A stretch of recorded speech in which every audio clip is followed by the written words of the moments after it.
I'm Dale Smith for Looney Politics, and conservatives are trying to use a plethora of tactics to try and get the Senate to pass Bill C-234.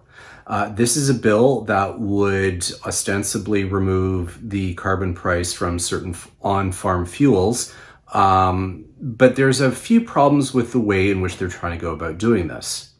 One of which is the demands that the Prime Minister tell his appointed senators how to vote, which is kind of ridiculous because the whole point about appointing independent senators is that you can't tell them how to vote. That makes about as much sense as telling the judges he appointed how they should rule in cases, which is not how the system works, but they seem to think that they can get points by trying to insinuate that this is how it does. They've also tried insinuating that this is a tax bill and therefore the Senate can't block it because they're trying to equate it with a money bill, which is wrong and disingenuous. It's not a tax bill. There is no such thing as a tax bill under our system. It's a private member's bill, and private members' bills by definition cannot be money bills. Now, a few years ago, Parliament decided that private members' bills can be used to reduce taxes in certain situations.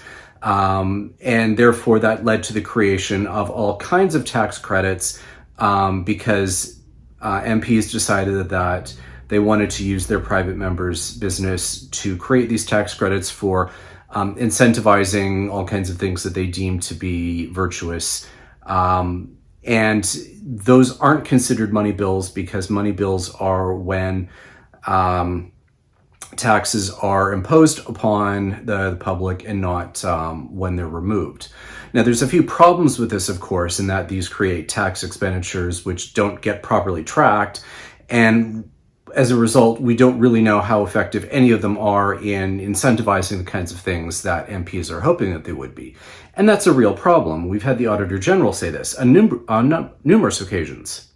But it also means that this particular bill, which is to reduce the carbon levy on these on-farm fuels, which is actually not a tax as well. It's a levy, which is different, particularly under the law. And that also means that the Senate is not obligated to pass it like they would be a government money bill. If that were the case, they could possibly cause a constitutional crisis as the two chambers clash back and forth. But because it's a private member's bill, there is no such obligation. This could be considered an exercise of sober second thought, where they are restraining the excesses of the House of Commons in not letting them undermine the carbon pricing system nationally, which would have knock-on effects for everyone around the country, such as the reduction of the rebates that people would be getting. So the excuses they're using are wrong, and we'll see what the Senate decides in the next few days. For Looney Politics, I'm Dale Smith.